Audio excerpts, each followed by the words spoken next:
Speaking of different styles, we recently covered the mayoral elections here at Open Mic Thursdays, and we had a wonderful time. And there was a definitive style difference between Trish DeBerry Mejia and Julian Castro, who I know Gilbert Garcia from the San Antonio Current described Julian Castro as more of a career politician, and I personally saw Trish DeBerry Mejia more like a Michael Bloomberg type, coming from the world of business.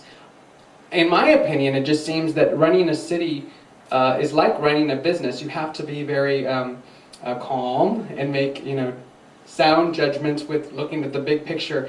Do you think you're coming in with more of a corporate way of working the city system? Oh, absolutely. I spent 33 years in three large public corporations, all Fortune 500s at the executive level in all of them. So I do believe that I come with a business approach to it. And that means that we get our money's worth for everything we do, and we constantly improve efficiency. It's going to be a little different because, again, as I said earlier, I'm not running the city. I'm sitting on a board that's authorizing the funds and making the direction for the city. But I do understand how organizations run. I've run larger organizations. I've run budgets that are even bigger than the city.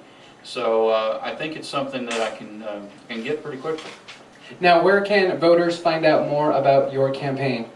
Well, my website is a very easy place. It's reedwilliams.net, www.reedwilliams.net. That's my website. You can. So you are technological. I have somebody helping me. I don't do it myself. But it is a website that has all of the questions to all the answers to all the questions that I've been asked over the campaign. That's everybody from the League of Women Voters to the Sierra Club to whoever. And it also has all my endorsements, and I'm very pleased today to receive the endorsement of the Firefighters Association. Oh, congratulations, that's wonderful. Yeah, that was a big one for me because when I've started this, my whole idea was to balance the budget without asking for additional taxes and not cutting fire, police, and EMS. The last time we've run into a little bit of a budget bind, we delayed the academies and the fires, and we just kind of put things off, and we got behind. We annexed a lot of land for the city, and we need to make sure we give them proper coverage with fire, police, and EMS. And we are behind, and we need to catch up. So that's something that we just can't wait for the economy to turn around on. What's been the most rewarding moment so far in this campaign for you?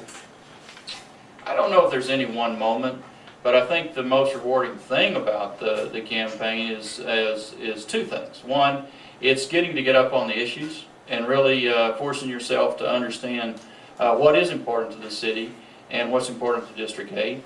And the second thing that's really rewarding is just getting to meet all the great people that are in our city that are very concerned about our city.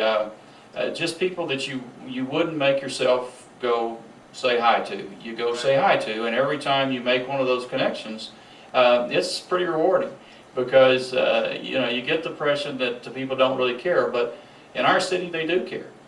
I mean, if you didn't care, you wouldn't be having this program. So it's very important. Exactly. Now you mentioned something very important. There's like an idea or this idea of apathy in our generation that it seems like no one cares. But it's interesting, if you go into the world of internet, you see people blogging and leaving posts and comments about things that they really care about. And I think it's great that you're reaching out on the internet for that. But going back to the real face-to-face thing, explain to me what a block walk is. Is that correct? Oh. Well, you get a sheet of all the voters, or some set of voters. Usually it's some set of citizens, they're all voters, and you just go from house to house down the block, and you knock on the door and you say your name and what you're running for, and tell them what you're about, and you ask for their vote. And it's just like cold calling up and down a block. But it's actually, when you start out, I wasn't very good at it, and I'm not sure I'm that great at it now, but I'm getting better. And you get a lot of doors just slammed in your face. But the reality is, you got to talk to a lot of people, and that's kind of where you get a feel. It's like doing field research. That's where you get a feel for the earlier question. Where was Diane effective? Absolutely. Where wasn't she effective?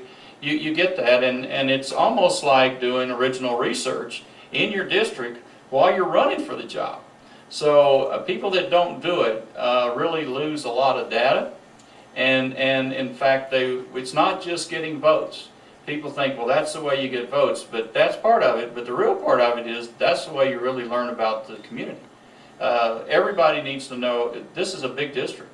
It's probably got 120 or 30,000 folks in it. It's huge. And very busy with the businesses and the medical center Yeah. here at Camp Bullis. What is your opinion about Camp Bullis and the things that might need to change there? Yeah. Well, it's got to be protected. It's just too big an asset for us. We're going to get 12,000 jobs coming in here in a year or so over at Fort Sam, based on being able to train out there to do their field training. And having been in the military, I know how important the field training is. You've just got to have it. You can't do it in the classroom. So we've got to protect Camp Bullis. Camp Bullis is adjacent to the recharge zone, and that's very important in the aquifer, the contributory and the recharge zone. So you've got to protect Camp Bullis. There's a couple of projects that are out there that I'm very opposed to. One is the East-West Parkway, which runs from behind the rim over to 281, paralleling 1604. It would put too much development around Camp Bullis, too much light production in and around that area, and it's just something that we don't need. So we've got to protect it. Ladies and gentlemen, this is Reed Williams, the eternal student, I can call you that, always researching something. He's running for city councilman for District 8, the very important District 8, and early voting starts on June 1st and goes through June 9th, and of course election day is June 13th. Thank you so much for coming up. Thank you so much. Really appreciate it. It was really wonderful to have you. I'm Jade Esteban Estrada. This is Open Mic Thursdays. We'll be right back. Thank you.